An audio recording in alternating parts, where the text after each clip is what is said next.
A lot of people feel a lack of fulfillment, a lack of meaning of life.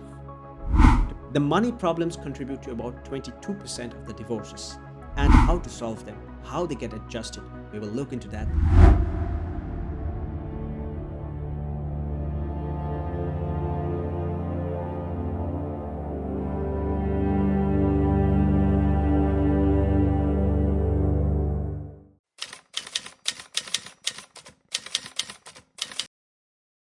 Across the world, we see rising anxiety, loneliness, and conflict.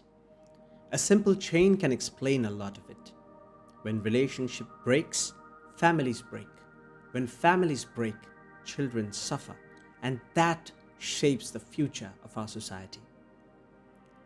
Stay with me till the end of this video, and I'll share recent research, why this is happening, how to tackle this, how we together can deal with it, and what is Thakur Anukulchandra's diagnosis and solution to this matter, and how it resonates with the modern research. And at the end of the video, we will also give the clear steps that you can start today. A lot of people feel a lack of fulfillment, a lack of meaning of life. To fill that gap, we turn to overconsumption, more scrolling, more shopping, but that emptiness stays. So here's how we will go about this video. First, we will deal with the root causes that is confirmed by the research and news. Then we will deal with Thakur's diagnosis, why families fail. We will explore the solutions given by the living ideal, how to rebuild.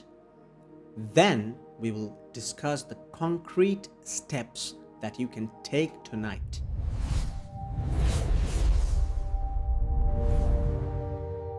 Hey everyone, welcome to Master Within. Today we are talking about that crucible of the society that silently shapes the entire civilization. Families. Research shows 67% of failed relationships point to communication breakdown as a main factor, and around 41% to emotional disconnection. That is, when partners fail to share their thoughts and feelings. Psychologist John Gottman identified the 4 horsemen that are responsible for this. They are criticism, defensiveness, contempt, and stonewalling. By identifying these 4 factors, we can predict the rate of separation and divorce. A 2025 summary of the National Marriage Project reports 75% of the couples cite lack of commitment as the main reason for the breakups or divorce. Unrealistic expectations, 45%, and conflicting life goals, 55%, they are also reasons that wear relationships down over time. The money problems contribute to about 22% of the divorces, and economic disadvantage worsens the conflict that is already formed by the psychological factors, and this fuels family breakdown. Insecure attachment styles and childhood trauma strongly predict unstable adult relationships. Psychological inflexibility, avoiding issues instead of addressing them, reduces satisfaction and drives withdrawal. Thakur says we should never repress the complexes. Rather, we should solve them. How to solve them, how they get adjusted, we will look into that in the later part of the video. Studies and reports note declining marriage rates, more lone parent families, rising cohabitation, that is, the live-in relationships, and weak social support systems. Violence and poverty add stress with long-term impacts on the children. Some reports note that up to 85% of relationships end after infidelity is discovered, while low physical intimacy is tied to 15 to 20% of the breakups, and substance misuse to 10 to 15%. Recent coverage also stresses emotional immaturity and lack of relationship skills, even when partners are otherwise well matched. Now that was the research lens. Now, how did our master, Sree Sree Thakur Anukulchandra diagnosed the breakdown of the entire family ecosystem, not just couples but across generations. When ideal isn't at the center of the family life, individual desires pull up in different directions. We all have certain kind of desires. They are necessary to enjoy life. They are necessary for the evolution. But if they are not fulfilled with each other, if my lust is not fulfilled with my greed, and all of my complexes don't resonate with the complexes of my partner, then it leads to disharmony. Our individual desires pull in different directions. This leads to disharmony, this leads to friction and eventual breakage. Thakur says, the father asserts the ego, the mother becomes aimless, and the children scatter mentally, and values disintegrate. Children must learn from elders. Elders must stay active and exemplary. Without this, neither discipline nor love can prevail at home. Home is not just for luxury or consumption. It is a crucible for refinement through service. Modern homes drift towards comfort rather than constructive collaboration.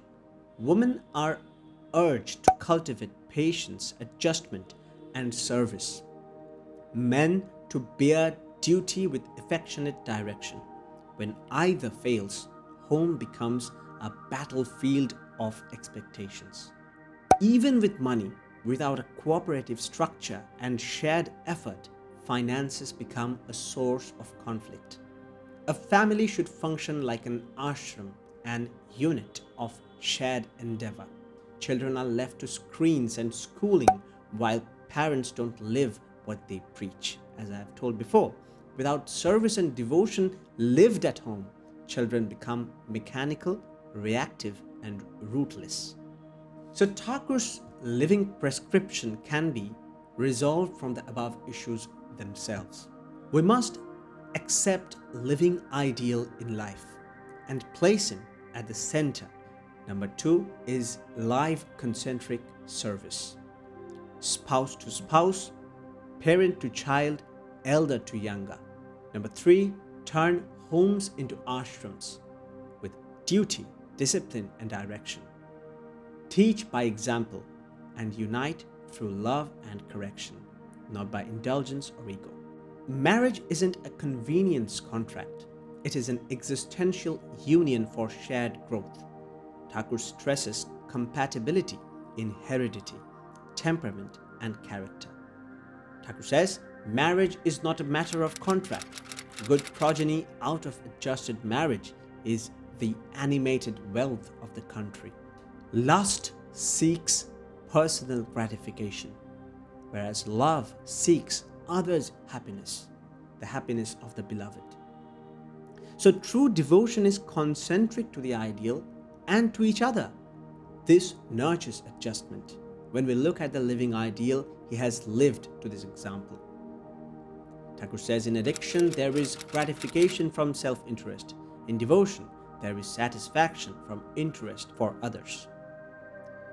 Thakur repeats, marriage is for progeny and progression. Unnoyon o shu projonon. Ei to biyer mul, jemon temon kore biye korish na ko bhul. When the marriage is not for progeny and progression, when reduced to pleasure and convenience, only to gratify the sexual complexes, it fails to carry the chain of accomplishments forward.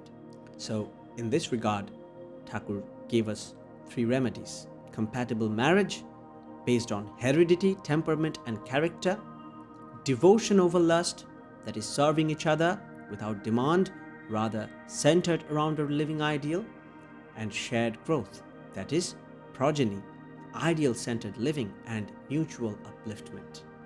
A recent news angle highlights emotional immaturity and lack of relationship skills. Even when partners seem well matched in everything, even in varna and all other aspects, due to the lack of emotional immaturity, their marriage fails. This mirrors our earlier research and sets up why skills plus a shared center, both are essential. Thakur's principle is clear. When a household makes daily life into the mutual service and orbits around a shared ideal, the discord cools and cooperation grows. So, we will give the practical 7 steps that you can start tonight. You can make a checklist out of it. You can share this with more and more people. Number 1, accept a living ideal at the center of family life. Establish concentric service in routines. Master gave this example on this regard.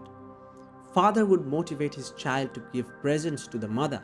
Mother would motivate the child to give present to the father. The mother would praise about his father, glorify his father. Father would praise about the hardships of the mother, the talent of the mother. This way, an everlasting bond is created. Number 3, turn the home into an ashram in the way of looking, but in action. Thakur says, A plus shram. Shram means activity, where we do activity to fulfill a purpose. So clear duties, discipline, and shared endeavor. Parents should avoid quarrels in front of children, as this can scar their psyche. Number 4, teach by examples. Elders are active, and it is from their actions that children learn, not just from their mouthful guidance. Inculcate the culture of simple living and high thinking in day-to-day life. Pursue compatible marriage. Cultivate devotion towards the common ideal of life. Studies show this gives our love gain control over lust. Commit to shared growth, where both the spouses' growth will complement one another, and this way build a cooperative money structure. This is our 6th point. This would reduce conflict. Remember, you are a team, 2 organs of a same body, where each have a unique importance. And number 7, cultivate values in children by lived practice, service and devotion alongside schooling. So the collapse of families isn't from external pressures. It is mainly from losing the center, forgetting mutual service, and breaking the bridge between generations. A life centered on living ideal, an exemplary all-round personality like Sree Sree Thakur with concentric devotion, purposeful labor, and cooperative structure can make homes heavens on earth. There are many examples to this. If this has helped, share it with someone you love and subscribe for more. Jai Guru.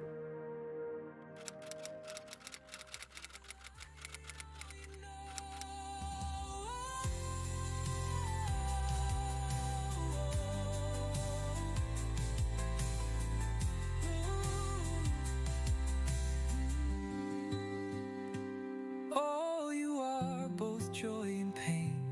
Offer them in love's refrain.